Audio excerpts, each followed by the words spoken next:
निधिम सन्निधिम गुरु माँ वीणा पाणी के चरणों में प्रणाम करते हुए गुरु ब्रह्मा गुरु विष्णु गुरुदेवो महेश्वर गुरु साक्षात परम ब्रह्म तस्मै श्री गुरुवे नमः। सभी आदरणीय गुरुजनों को सादर नमन और प्रणाम। मैं आपका अपना आचार्य रवि कुमार पारिक। आज बहुत खुशी हो रही है मुझे कि मेरे विद्यालय में इतनी बड़ी संख्या में ज्योतिषकार पधारे हैं। मैंने इसी विद्यालय से कक्षा 6 में प्रवेश लिया था और यहीं से ज्योतिष की शिक्षा प्रारंभ की थी। उसके बाद अलवर जिले में Indian counselling of astrological science के चैप्टर अलवर में आदरणीय गुरुदेव श्री राजेंद्र प्रसाद जी व हेमंत जी गुप्ता से ज्योतिष की शिक्षा मैंने प्राप्त की है। 2 वर्षीय जो शिक्षा थी मैंने वहां से ज्योतिष विशारद और वास्तु आचार्य प्राप्त किया था।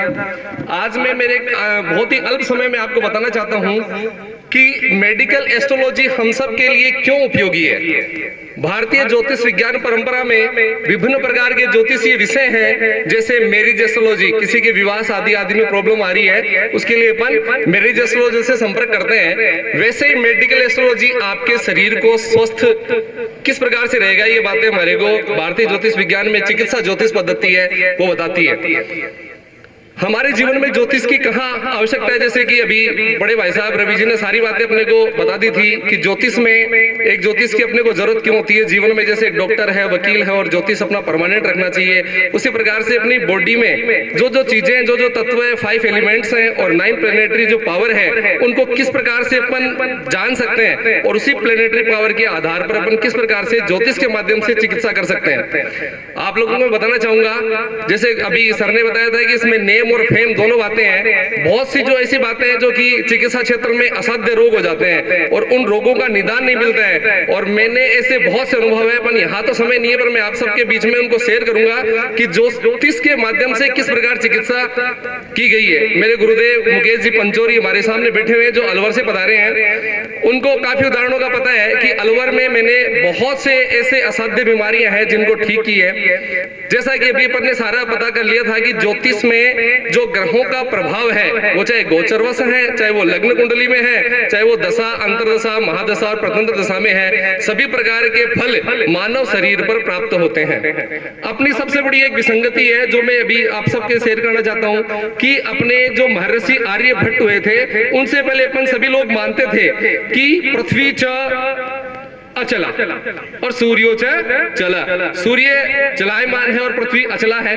और महर्षि आर्यभट्ट ने कह दिया था कि सूर्यो च अचला पृथ्वी च चला। सूर्य एक ऐसा तारा है जिसके चारों तरफ सभी प्रकार के ग्रह 2 प्रकार की गतियां करते हैं। एक अपनी अक्षीय गति है और जिसको अपन परिघूर्णन गति कहते हैं, और एक परिक्रमण गति है जिसके द्वारा वो घूमते घूमते अभी एक अपने अपने स्थान परिवर्तन करते रहते हैं धीरे धीरे। जैसे कि अभी बताया था यहाँ पर कि 360 डिग्री के पूरे अक्ष को अपन ने 12 भागों में बांट दिया है और प्रत्येक डिग्री में प्रत्येक ग्रह अपना गोचर करते करते अलग अलग स्थानों पर स्थित हो जाते हैं। इसके आधार पर अपन ज्योतिषीय फलादेश करते हैं।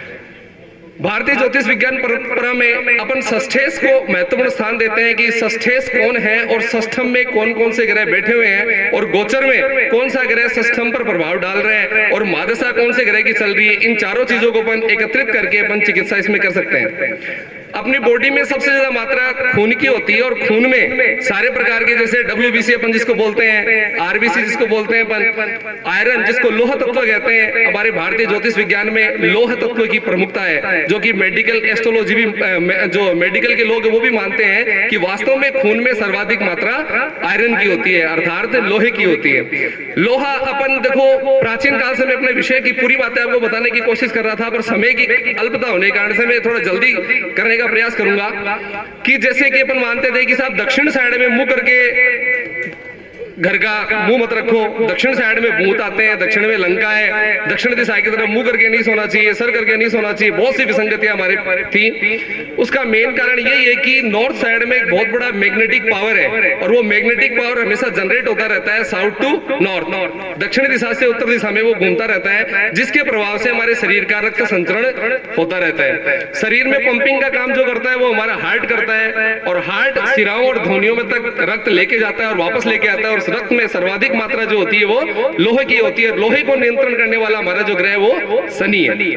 अब की बार अपन बात करते हैं कि जैसे वर्ष कुंडली की अपन बात कर रहे हैं तो अपने षष्ठेश जो है वो मंगल है। मंगल त्रिषणाय राशि में अष्टम भाव में बैठ गए हैं और जो लग्नेश हमारे बुध हैं वो अस्त होकर के दसम भाव में बैठे हुए हैं। ऐसी स्थिति में जैसे वायरस जनित रोगों की अपन बात करते हैं कि बहुत से वायरस जनित रोग यहाँ पर आ सकते हैं, वो बातें आप लोगों ने सबने कर ली, परंतु मैं आपको छोटी सी बात और बताना चाहता हूं कि जो अपन ने इसमें आविष्कार करे हैं अलग अलग प्रकार के, जैसे कि अपने 9 ग्रह हैं और 5 एलिमेंट के अलग अलग रस और रसायन आते हैं जो कि आयुर्वेद में भी प्रयोग लिए जाते हैं। जैसे अपनी लोह भस्म है, ताम्र भस्म है, स्वर्ण भस्म है, रजत भस्म है, मौक्तिक भस्म है। ये सारी की सारी भस्में हमारे ज्योतिषीय नवग्रहों की कारक है जो कि मेडिकल के लोग इनको आयुर्वेद की दृष्टि से प्रयोग करके और रोगों का इलाज कर देते हैं। अब अपने को पता चलता है कि हमारे कौन से ग्रह का पावर अपनी बॉडी में कम है, उसी ग्रह से संबंधित अपने को रस और रसायन का प्रयोग करना चाहिए। उससे संबंधित खाद्य भी अलग अलग आते हैं कि जैसे आप काले रंग की जो भी वस्तु होती है वो शनि से संबंधित होती है, लाल रंग की जो भी वस्तुएं होती है वो मंगल से संबंधित होती है, श्वेत रंग की जो भी वस्तुएं हैं वो सारी की सारी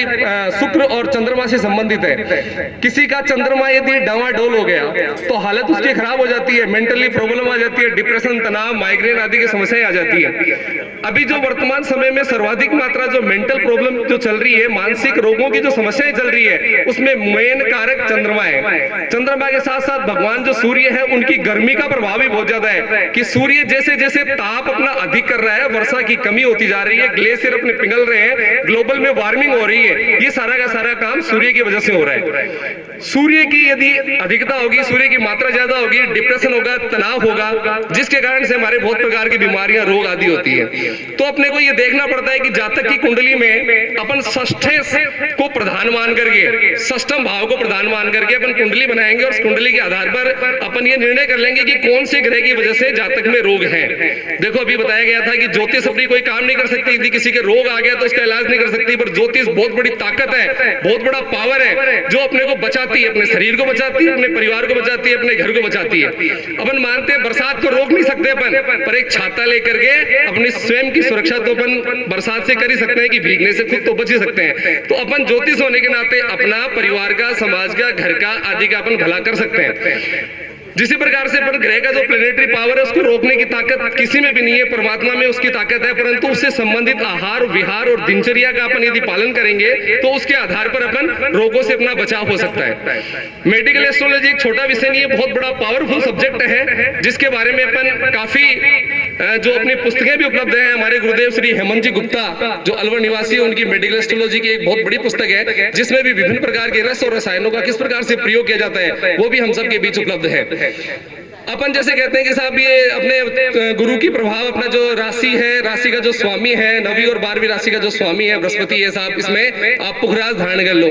पुखराज धारण करने के साथ साथ अपन जैसे सोने से संबंधित चीजें, पीले रंग की वस्तुओं का खाने में प्रयोग, पीले रंग का एटमोस्फेयर, पीले रंग का कलर बेडशीट पे, दरी पे आदि में पीले रंग का वातावरण यदि अपन कर लेते हैं अपने चारों तरफ, तो उससे भी गुरु का प्रभाव अपने शरीर में और अपने आसपास के वातावरण में, अपने एटमोस्फेयर में आ जाता है, जिसके कारण से भी हमारे को बहुत सारे असाध्य बीमारियां दूर हो सकती है।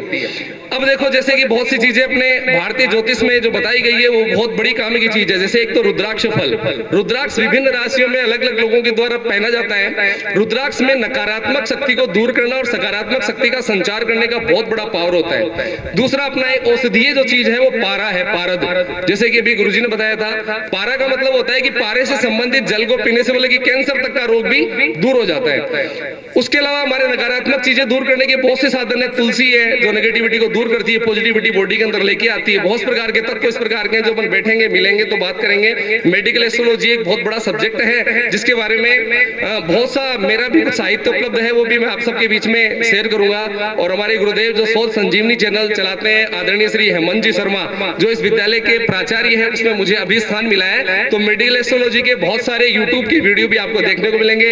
इतना कह के मैं अपनी वाणी को विराम करता हूँ। जय तो संस्कृतम, जय तो भारतम, जय तो ज्योतिषम। धन्यवाद रवि कुमार जी, आपका उद्बोधन बहुत अच्छा लगा। जैसा कि आपने वास्तु